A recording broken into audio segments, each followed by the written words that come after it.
L'Aljama. Llocs i llegendes de Castelló. El Fadrí. Llegenda. Festeig etern. D'Enrique Massó Andrio. Quique Massó.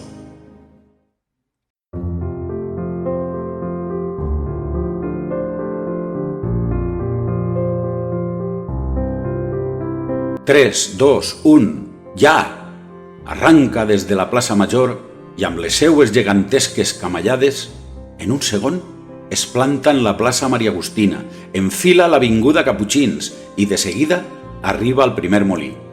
Al segon molí, travessa el riu Sec i pel Caminàs passa per la capelleta de Sant Pere fins a arribar a l'ermita de Sant Roc, on es deté uns instants per agafar aire. Continua i després de salvar els obstacles de la carretera nacional 340 i de l'autopista AP7, arriba al paratge natural de la Madalena, on està ella, la seua estimada. Una escapada que a ell tan sols li costa 5 minuts. Un ritual que repeteix 364 dies a l'any. No li digueu a ningú, serà el nostre secret. Però amb el seu rellotge té la capacitat de detindre el temps, encara que només siga un parell d'hores. Utilitza el seu poder tots els dies, de matinada, a les 3 en punt. Així, mentre tot es deté, mentre tots es quedem 2 hores congelats en un temps que, en realitat, no corre, ell sí que corre i aprofita per a fer la seva escapada sense ser vist i tornar abans que el temps torni a activar-se. Avui està especialment inquiet. No veu el moment de partir per a veure el seu amor. No para de mirar l'hora i com més la mira, més ansietat li entra. Intenta avançar les manetes del rellotge, però sap que pot parar el temps, no avançar-lo. No pot més, hiperventila i el seu bleix ressona en la plaça Major, que de matinada roman fosca i buida, tan sols alterada pel joguineig de l'aigua que flueix dels xorros de la font. El nostre protagonista és un espècimen atípic. És de titularitat municipal i, a més, està separat de l'església, la cocatedral de Santa Maria. D'aquí ve que Bernat Artola el batejara com el Fadrí. Esvelt i alt, 54 metres, amb alguns anys a la seva esquena, data de 1604, està musculat i ben proporcionat, de planta octogonal i 5 cossos.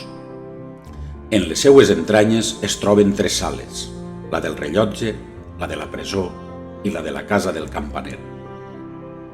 La seua columna vertebral, l'escala de caragol de 188 escalons, ens porta des de la seua famosa porta d'accés fins al terrat. Allí, en cadascuna de les cantonades, se situen 8 gàrgoles que representen aparells, caps de mussols, arpies, gossos i lleons. En la seua testa es disposen de manera simètrica les campanes de volteig. Maria, Jaume, Àngel, Vicent, Dolores, Victòria, Cristina, Joaquima. Està coronat per un templet que protegeix altres 3 campanes, estes fixes, les dels quarts, Anna i Lledó, i la de les hores, Tàfol. Es tracta d'un fadrí molt templat. És un símbol de Castelló, admirat i estimat per tota la ciutadania. Ell és conscient del seu port i gallardia, del seu atractiu, i presumeix d'això, altiu, en la plaça Major. Pretendentes no li han faltat, començant per la mateixa cocatedral, però sempre ha rebutjat totes les propostes, les honestes i les deshonestes. El seu cor té propietària, la seua estimada, l'ermita de la Madalena. Ella també és un símbol de la ciutat i és molt volguda per les castellonenques i els castellonencs. De rostre blanquinós, s'enrojola quan totes les nits, a les 3 de la matinada, el seu pretenent corre a veure-la. Ja en el turó, ell s'asseu al costat d'ella. Tots 2, banyats per la llum de la lluna, contemplen la plana que, preciosa, es presenta als seus peus. Ella no pot evitar posar-se nostàlgica i una llàgrima trau el cap i es vara muntanya avall. Li comenta, com totes les nits, que la seua plena felicitat es produeix una vegada a l'any, el tercer diumenge de Quaresma, quan el poble es fa romer i acudeix a visitar-la. És, llavors, quan la mare obri les portes a les seues filles i els seus fills, que, canya en mà, llueixen el seu mocador verd i els seus millors somriures, seuen en les seues faldes, l'abracen i acaricien el seu blanc rostre. Cada matinada, tots els dies de l'any, menys el de la romeria, durant les seues trobades, el fadrí intenta convencer-la que baixi a la plana, a viure amb ell. Li guarda un lloc en la plaça Major perquè puguen estar junts, viure junts, envellir junts. Però ella és fidel als seus orígens i no pot trair la història i la tradició. Ella l'estima a la seva manera, però l'amor per les seues filles i els seus fills, als quals es deu, és encara més gran. No hi ha res més gran que l'amor matern, li diu, mentre li agafa la mà i el mira als ulls.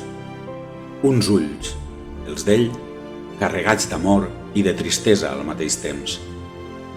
Però ell és constant, més prompte que abut, i no desistirà de la seva obstinació, o intentarà demà de nou, i a l'altre, encara que és conscient que és impossible fer-la canviar d'opinió. Eixos instants junts, mirant-se als ulls, en silenci, fan palpitar el seu cor i el mecanisme del rellotge, que sembla que li explotarà. Però ni el seu poder ni el seu rellotge impedeixen que les 2 hores passen ràpid. Massa ràpid, opina. Ha d'afanyar-se i arrencar a córrer per arribar a temps abans que tot torni a caminar i que la ciutat recobre la vida. Així que fa gala de la seva gran camallada i arriba just abans que tot torni a la normalitat. He de ser més caut, com apure tant, un dia algú em pot descobrir. No sabem si en alguna ocasió s'ha descuidat i algú l'ha enxampat en alguna de les seues eixides nocturnes. La veritat és que, enxampat o no, corre el rumor que s'estén com la pólvora d'una mascletà que al fadrí se l'ha vist a la nit, corrent en direcció a l'ermita de la Madalena. Un rumor que en pocs anys s'ha transformat en llegenda urbana.